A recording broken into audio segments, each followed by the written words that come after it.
Welcome to this series I'm calling Top 5s. A few years ago I did a video about my top 5 self-defense techniques, and recently over the past couple of weeks a couple of people have asked me how to get higher kicks, how I do higher kicks myself.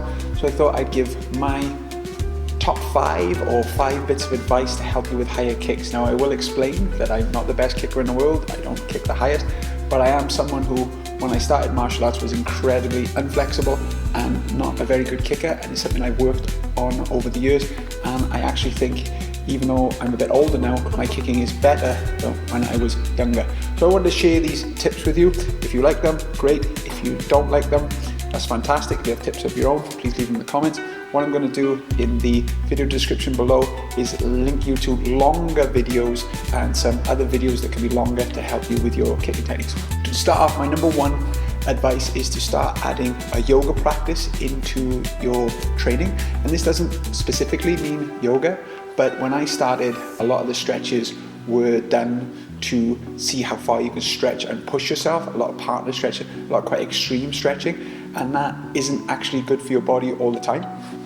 What is good for your body is to go to a mid-range stretch, like a warrior 1, a warrior 2, and hold that for a long period of time until it becomes relaxed, like you don't even feel like you're stretching. So holding the position, being in the position longer, like a yoga practice, is really good for you. And I do yoga at least 3 times a week. If I have the time, I often do it every day in some form or another. The next one, which is very important, is during class to visualize kicking high.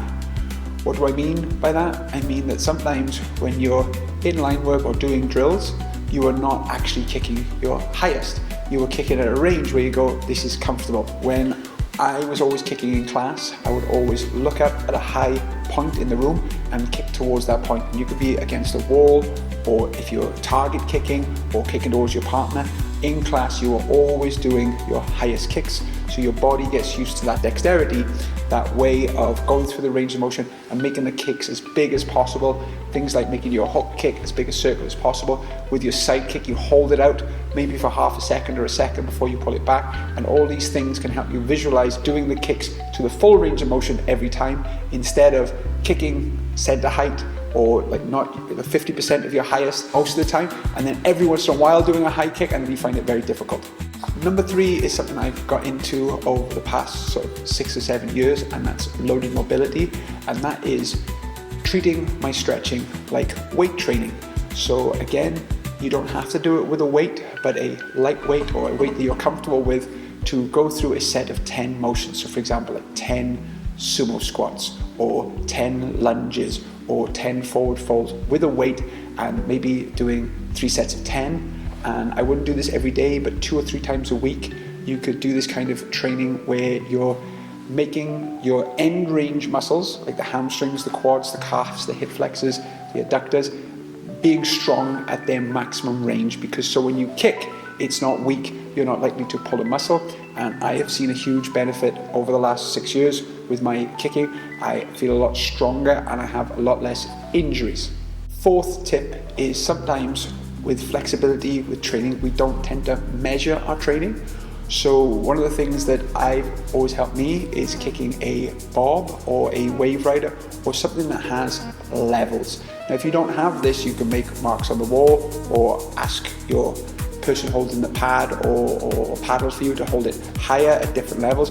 But with the bob, I try and kick the head, and when I can kick the head maybe 5 or 6 times with one leg, say a roundhouse kick, and that's easy for me, I will then take the bob up a notch and kick higher. And on a lot of the wave riders, they have numbers, and you can kick towards the numbers. You can kick towards a wall, you just make marks on the wall to kick higher, but you just have this mark where you are testing yourself and going, 6 months ago I was at level 2, now 6 months later I'm at level 3, and then you are constantly keeping progress. And again, going back to visualization, you see yourself kicking it, you're doing the kicks, and then you will score them. 5th one is about testing. I am a big fan of pressure testing everything you do.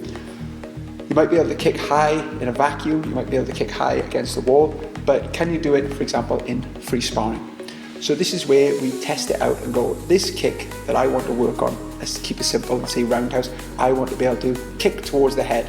So you start off with someone half your size, and then in sparring, you'll throw a head kick and you go, yep, I can land that, and you start to land that.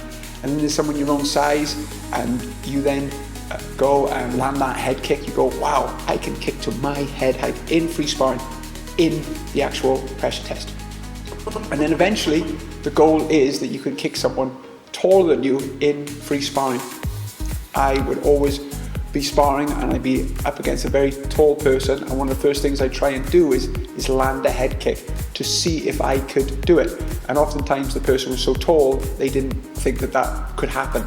So again, you can surprise yourself and keep working like that. So thank you very much for watching this video. I hope you enjoyed it and it gave you some tips to help with your training. Again, I've linked videos below. Thank you very much for my student Daniel for helping out. Daniel is also a student when I first met him. He was very flexible, but he wasn't very strong. And over the 5 years I've been working with him, we've really worked on building up his strength, his flexibility and dexterity. And as you can see from the video, he's now very, very strong and a very, very high kicker. Until next time, thanks.